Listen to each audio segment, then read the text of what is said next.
The world is louder and more chaotic than ever. That's why clarity and truth have never been more important. Welcome to the Trust Factor Podcast. Good morning, everybody, and welcome back. It was a long holiday. Thank God we had a long time to reflect and to build ourselves spiritually and to create that bond with our Creator. Now, I want to remind you guys, we talked about this leading up to Passover. I don't want to drop it because we've only got a few short days left of this holiday.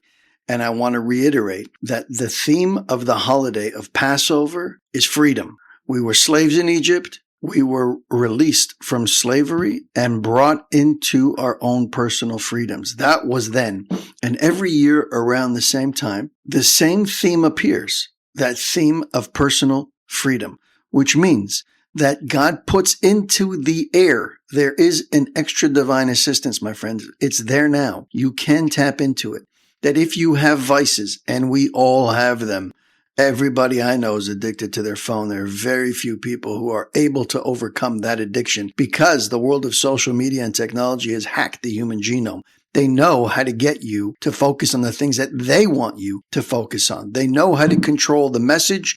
They know how to control the narrative. So right now is your opportunity. You've got a few days until the end of Passover.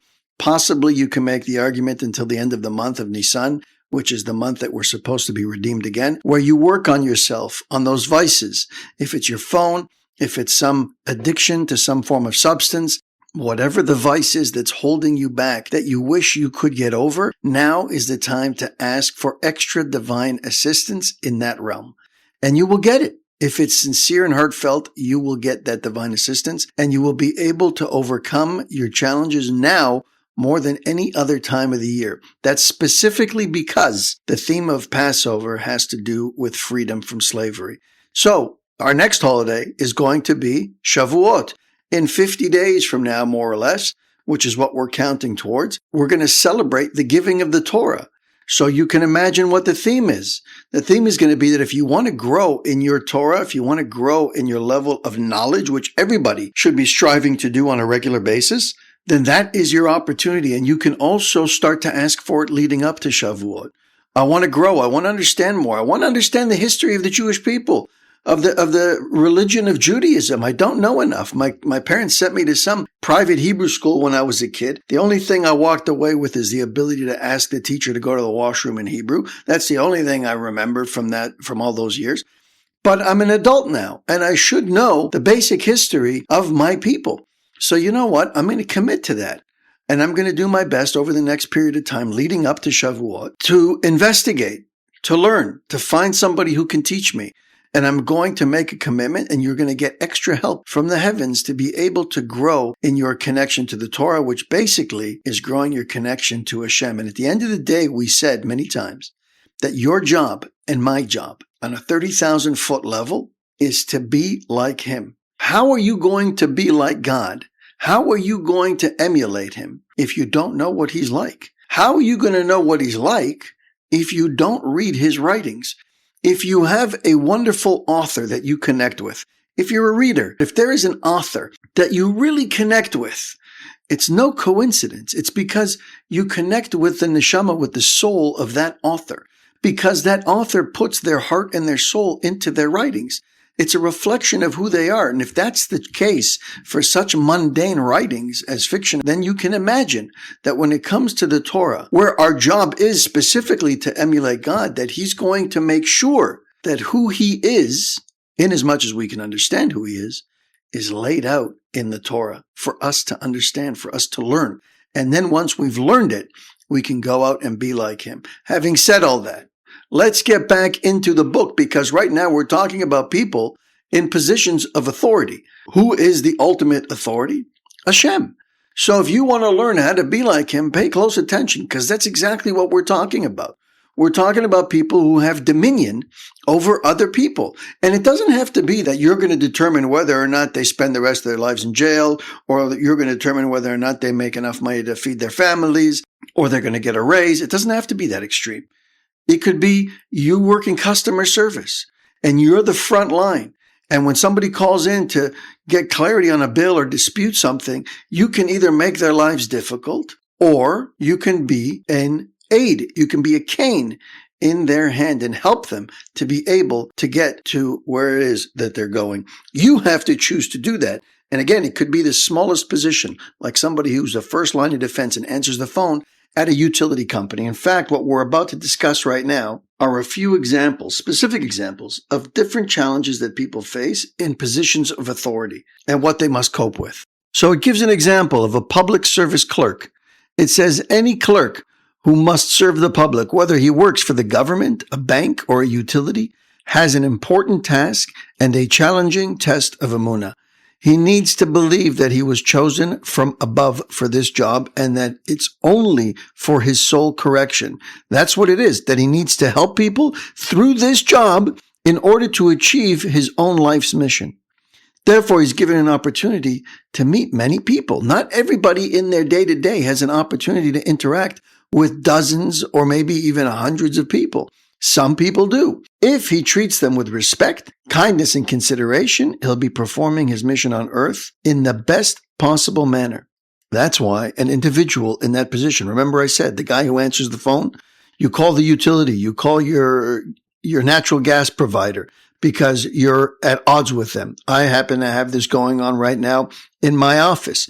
I'm at odds with them. I call in. The person who answers the phone can either make your life miserable or they can assist you in getting to where you want to go. Now, it doesn't mean that just because you answer the phone and you're responsible for helping people, you're in customer service, that you're going to always provide that person with the outcome that they desire.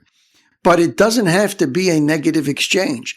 It doesn't have to be an interaction that brings the person down, that makes them feel frustrated and aggravated. You can have a list of alternatives for that individual to try and deal with the problem at hand, to try and give them something to hang on to. Or if there's nothing, you can deliver a message in a way that is not confrontational, that is not derogatory, that doesn't put the person down, that doesn't make them feel like they've lost. You can make somebody feel like they've come out on top, even though they've not gotten what they wanted. The question is, are you going to invest the time and the energy and the care to be able to do that if you're in that position? And don't kid yourself. I've never done it, but I can only begin to imagine how difficult it would be to test for somebody in that position. Think about it. Phone call after phone call after phone call. Every hour, nonstop, from the second you walk into the office to the minute you leave, you are inundated with phone calls. I'll tell you something. When I was in the finance business, and I'm talking about 30 years ago, I was the cold calling cowboy. I wore it like a badge of honor. Today, I think it's ridiculous, but I wore it as a badge of honor. Let me tell you what being a cold calling cowboy did for me. Having to answer the phone and be on the phone and deal with people and deal with rejection all day long. Do you know what it did to me? Today, I don't answer my phone. I'm talking about 30 years later. The only time I will answer my phone is when I know with absolute clarity who's calling. And I will always minimize that conversation in length. The idea of sitting on the phone for me with another person on the other end of the line in silence where we're just pondering ideas and there's no active communication going on, it rattles me up inside. I can't deal with it. I have to shut down the conversation. It doesn't make any sense to me to sit on the phone and just wait for somebody to say something. If you don't have what to say, move on to the next. Why? Because I was traumatized by it 30 years ago. Now, I don't do it, and I only did it for a short period of time. And today, I don't do that, and I haven't done it in 30 years, but it still affects me negatively. So I can only imagine somebody who's in that business every day, 9 to 5, walking in and knowing that they're going to have to deal with people's problems, phone call after phone call. Never mind the fact that so many people don't speak proper English. They can't understand them. They have a hard time figuring out what this person wants in the first place. And now I have to navigate that. And then once I figured out what the problem is, they barely understand me when I try and explain to them how the system works. So frustration peaks. And even if they do understand you, oftentimes, people are irrational. They want what they want, and they don't care what your policy is.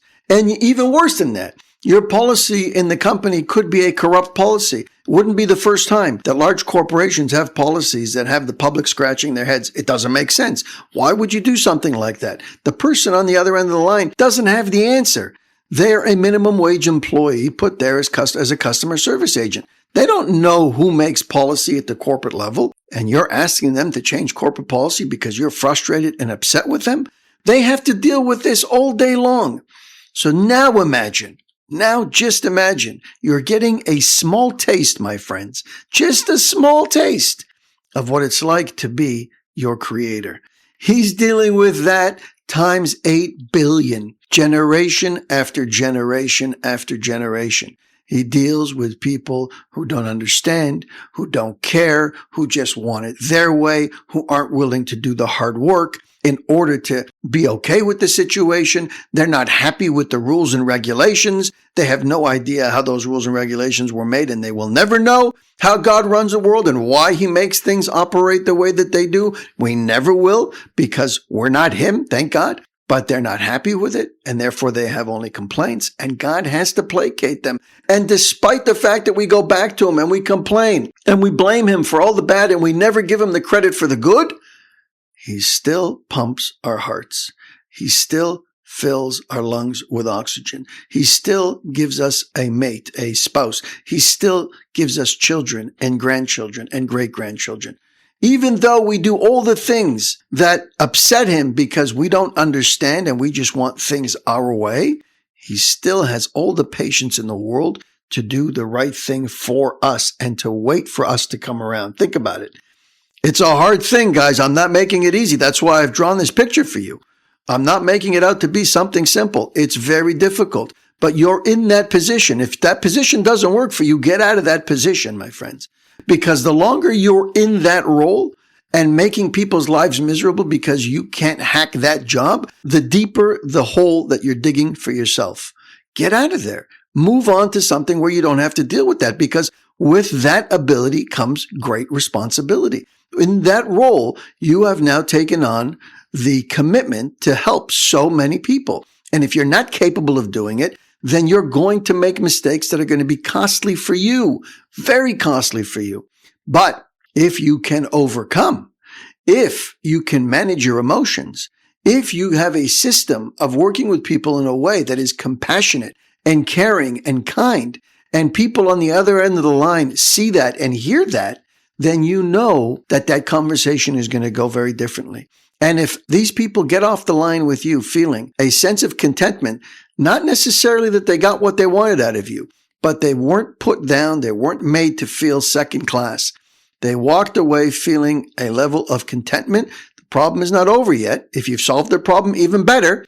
But if the problem was not solvable by you, but yet that individual walked away feeling that it wasn't your problem. I had that the other day. I was speaking to an agent at my utility company at work.